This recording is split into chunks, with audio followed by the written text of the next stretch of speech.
Hello, community.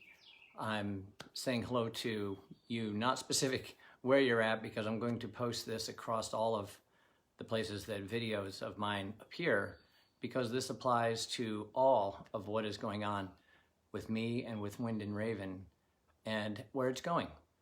And first off, it's going with you, and I want you to go with it. I want it to become more community-minded in the approach, and I would like your involvement as well, as much as you're willing or choose to get involved. And so before I talk specifically about that, I want to recap real fast, once and for all, sort of how this came about. All right, I entered the .com world at the very beginning, back in 1996. I'm not saying there wasn't an internet then, but websites were still an unknown. Very few people had AOL even in those days. You Got Mail wasn't even a popular thing yet. And so this was in the days when I would introduce myself and what I did, and people would say, "what?" It was that new. And I was in the earliest versions of social media as my area. I was seeking to bring news directly to people that would be direct from the source, regardless of interpretation. Live video, live audio, photos, I wouldn't describe it, I'd show it to them. And that became a very successful operation over the next 16 years and is today part of what is the college sports network for Yahoo, Rivals.com. I was one of the original, you could say, 5 of that, as far as when it first got started. And along the way, I developed both a journalist side and a community side that worked in tandem. The name of the message board was The Dog Vent. The website was ugasports.com, which I started in 1997 officially. Over that time, it became the cutting edge for college sports news early on from this area of college football recruiting. It really established that space. There were some others, I'm not taking credit fully, but they were side by side, they were peers. And this was back when there was only a handful in general.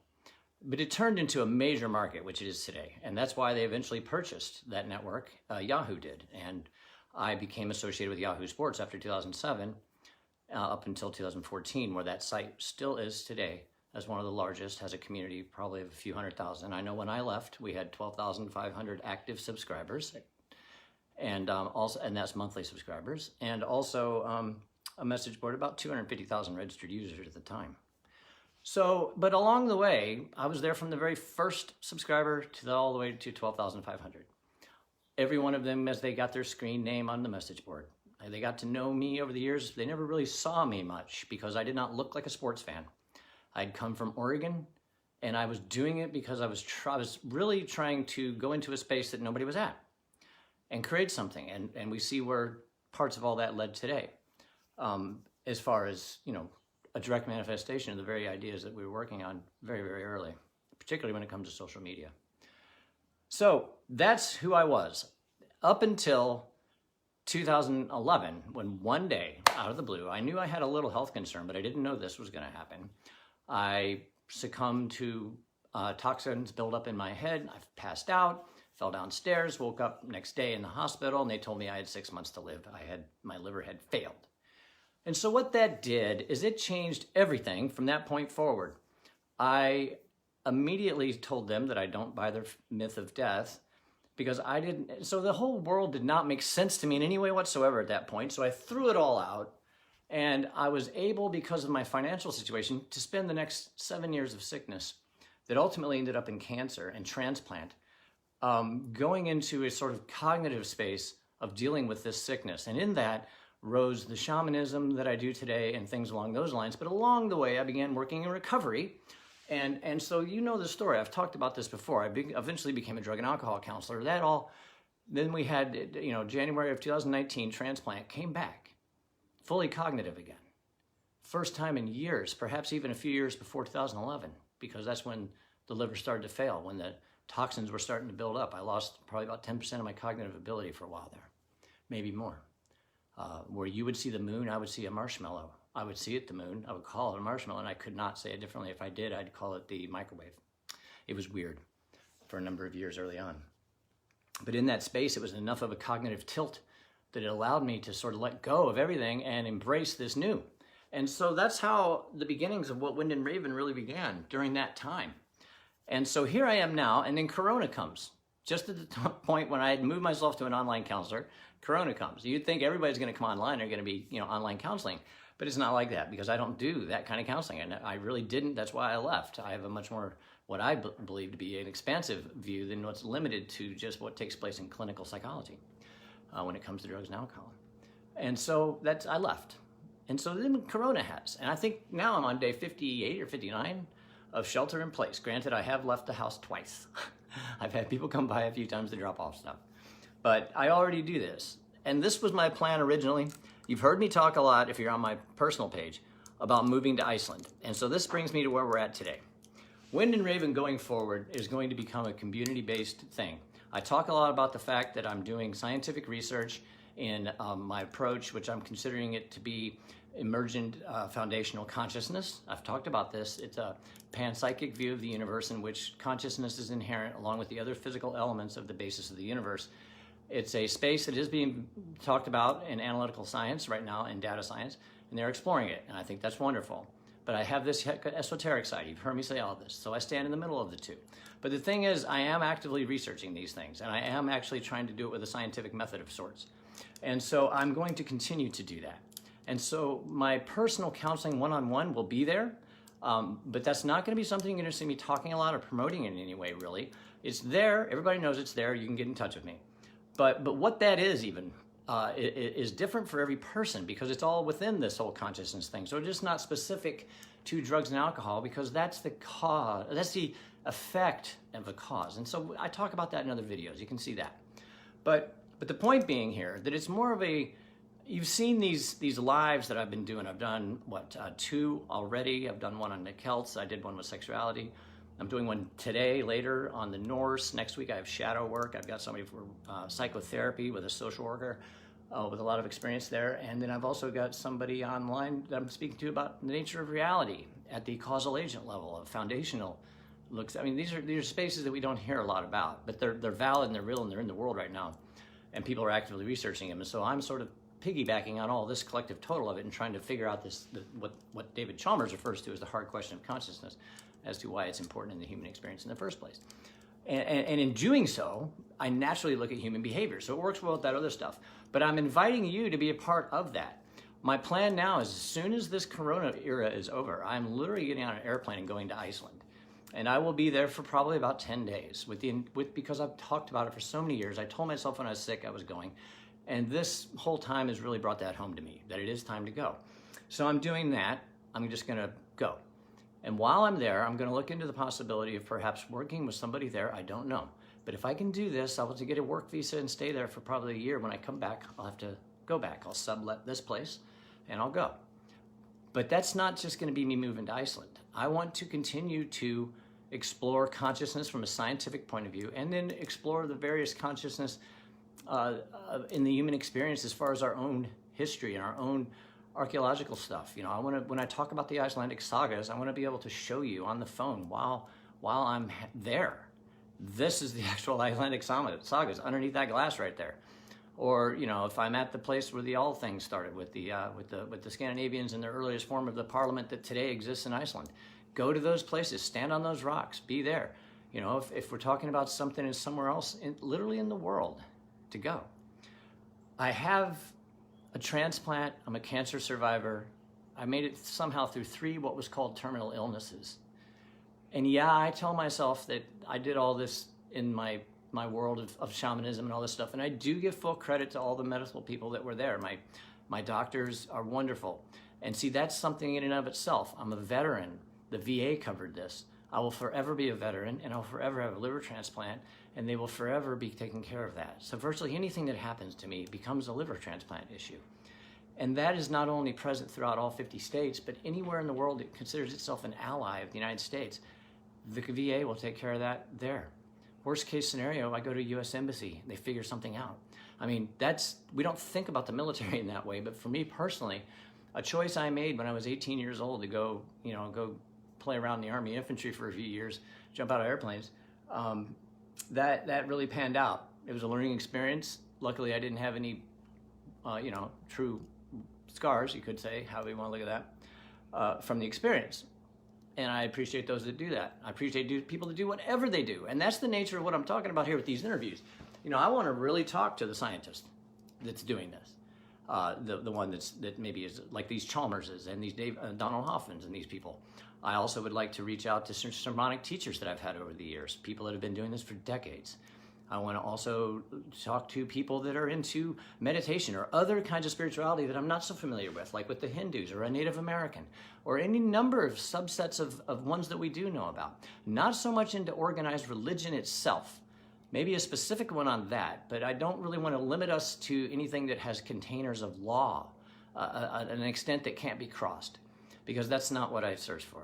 If I consider foundational consciousness, that means that everything in the human experience is, in that way, a creation of our own. And more on that in specific videos.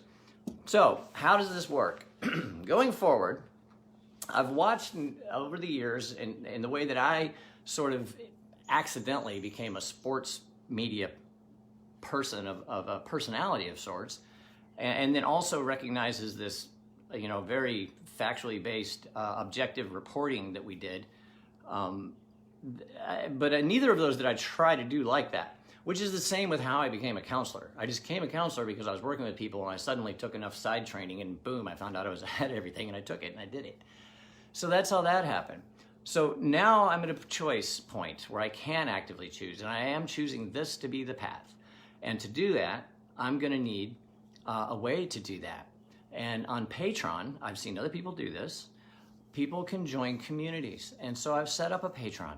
And I have 3 of them now with tiers. And each one has a little bit different. Everybody that's on there will get access to virtually everything that I do. I'm going to have some higher level stuff where I would like to invite people that are serious about research too, to sort of come up with some of these questions. And to know the unknowable, we have to have the unknowable question. So it's not that we can't figure it out, it's we're not asking it the right way. Little things, like the way that I talked about the other day with the elite status. When in the education system right now, they're struggling at the college level how to address the elite student as far as getting them into the elite place. But they can't, they're struggling there because of the fact that with Corona, everybody was sent home early from school, the high school people. What if they can't, and they're getting graded on a pass-fail instead of grades? So now there's no way to calibrate the academic success of these kids. And so the question becomes, all that. But I was wondering about the question of, well, how do they feel about not being able to be elite? It seems like a silly question, but it's an interesting question. And again, if we're going to learn about ourselves, we need to ask questions like that, I believe. And I believe there's other people out there that watch my videos that probably think the same. And I know that, and you can tell that when I say these things, a lot of them I'm thinking them through as I go, and I am. But I'm jotting it down, and I'm going to put it into a format that we can model. Well, not model. That's the wrong word. That we can see develop. I want to be able to have transcripts of some of these things, to form pieces based on that with collect total of messages that come from, say, 5 or 6 different places. Or if we talk about shadow work, go through all these things and cobble together one central location that has all of the treatments of things involving subconscious or shadow. Things of that nature will be involved. And I've already got the page up, and there's the basic outline listed there of this. And again, what that will allow me to do then is that when I go to Iceland, if I am able to find something there, because I am a counselor, remember, but I would like to be really, really exploring these on a real level. And to do that, I need to go places. And some of that is just places that might not seem connected. But they are, because everything in the conscious experience of the human is up for grabs here. It does not matter what it is. I wouldn't mind talking to a mayor of a town about what's the consciousness of a town during this time. How do you control fear? How do you control information? How do you because everything that is a singular as far as a consideration is, you could consider it a consciousness. Like even right now, we're sharing a consciousness now of this conversation. So within this conversation, it would be outlandish if I suddenly said some weird word. That would not be consistent. So we have this sort of agreement on what's going on here. You're understanding my words. This is what we're talking about. If I mid-sentence start talking about the NFL, maybe it'd be pertinent because I have talked about sports, but it'd be odd. So you see what I'm saying? You could do that with everything. The consciousness of a group of people in town. What's the consciousness of this community center? Things like that. And we're not going to drill down to every single one, but I think it would be interesting. What is the consciousness of politics? Well, how do those mechanisms that we have of positive and negative energies that we see in the universe that are inherent in the foundational, if consciousness is foundational too, that means consciousness is expressed in everything. And then if we want to go beyond that, if we're going to say that consciousness is somehow some kind of a blueprint that creates a species of thought inherent to a human, well, then does that include all the physicality too? And if that's the case, then the table has consciousness. I mean, those are the kinds of places. Because to get the answer to what David Chalmers refers to as the hard question of consciousness, which he's an analytical philosopher and probably arguably one of the top in the field today and has been, he identifies that as why does it happen? What is the purpose of conscious experience in the human? Because animals have conscious experience, but they don't have, now granted, there are intellect, we do have this.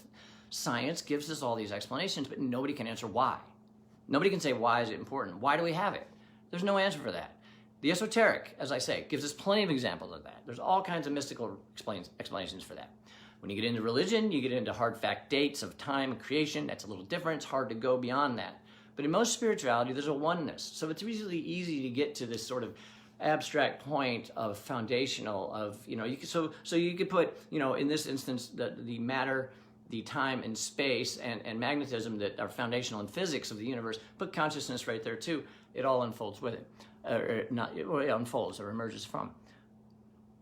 Those kind of questions, these kind of conversations are what I want to keep doing. And the only way I can keep doing that without some other thing at the level that I want to do it is with help from a community of people that would be interested in tagging along, being right there, and actively involved with monthly meetings, checking in on where we're at on certain things.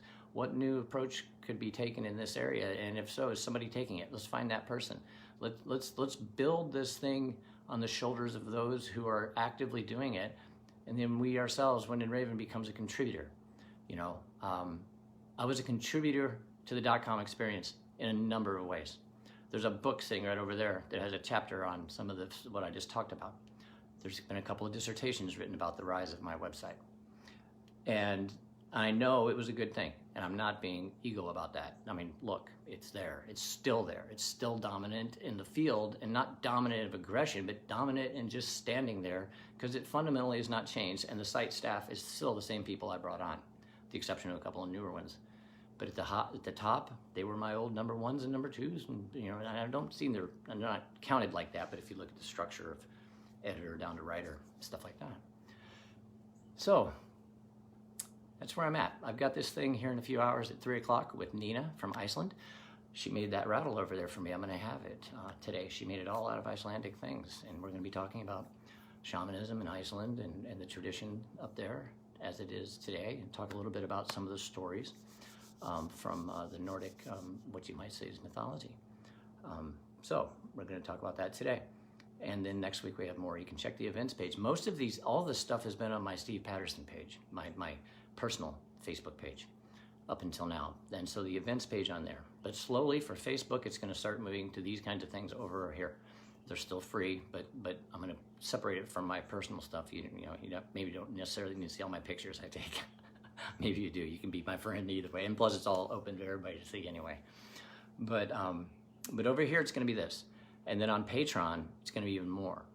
Of course, my website, windandravin.com, will have links to all these things. The YouTube channel and all that stuff. Most of the stuff gets fed directly to YouTube and shared from there. The Patreon stuff that will be for patrons will not. It will only be there. And I guess, again, I'm sort of feeling my way into this. And I've just I've thought about this for a while, but it's really coming together in the last few days. As I began remembering how successful my podcast, UGA Sports Live, was. It was on for 5 years and over 500 episodes. And it was a hit. It was on iTunes, the whole 9 yards. And I did that the same way that I'm doing this right now. I would go out and find coaches and people like that and just get them on. And if I knew about it, I'd talk about it. If I didn't, I'd shut up, which I probably need to be doing a little bit more from time to time. You can learn a lot more when you quit talking, listening. So, and I'm not telling you to be only listening. I would like to hear you talking. I would like to hear your feedback on these things. And I would hope that you will join me on this. And if so, great. The website for that is Patreon, and it's Wind and Raven over there. So it's patreon.com, Wind and Raven. And of course, my website's windandraven.com. Most of my content for Wind and Raven will begin being over here more. It's a little bit tricky because of the app on the phone. I inherently accidentally go to the other one. It's, I'm for as technically savvy as I say I am, the littlest things like that sometimes get me. If we want to add bumper music to the videos and put a spot in the middle for an advertisement, not that I'm going to have advertisements, but that's what I used to have to do. I was on Sirius Satellite for a while. I was on, there was a point where I probably had 20 different radio stations around the country that would call me throughout the week during the college football season to talk about Southeastern Conference football, which is a subset of college football in the United States, one of the more dominant financially and in all ways conferences. And I was at one of the biggest schools. That's where it started. In those days, I owned about 5 different schools, but I focused only on UGA. That's why I'm in Athens, Georgia. That's why I moved here from Oregon, where I was studying the internet and the history of science and things like that out there. But so it's a lot of information in my usual style. And this is the way I want that style to be in these other, like I said, these other meetings that I would like to have, and I say meetings, they'll be like this, sort of, except they'll be on Patreon, where people will be able to engage. I will hear your voice if you want to ask a question. We'll have stuff like that. And in fact, today, after the live that I'm doing, which is going to be coming from Zoom, if anybody joins the Zoom one, I am going to stick around afterwards. I don't know if Nina will or not. I haven't even asked her about that. I messaged her this morning. I haven't heard back. But I'm going to stick around for anybody that might have any other questions about the Nordic experience that I might have talked about. I've worked a lot. My shamanism that I've done over the years has been sort of emerged from an understanding of Nordic and Celtic approaches to that, historically speaking. So that's all I got. I hope you're having a great day. I hope to see you at 3 o'clock. It'll be streaming over there on my other Steve Patterson page for now, just for consistency. These next 2 that I've announced will also be over there. Beyond that, we'll probably gradually, what you'll see is a change in the way the videos look. They're gonna be, because I'm not gonna be able to help myself. I'm gonna be making introduction stuff, and there'll probably be music, and it'll be short, but there'll be stuff. And then I'm also gonna start having some slide stuff from time to time on some of these consciousness concepts that I talk about. Like when we talk about chaos theory, just throw a picture up there. It's very easy to see, and it's very easy to understand if you see it.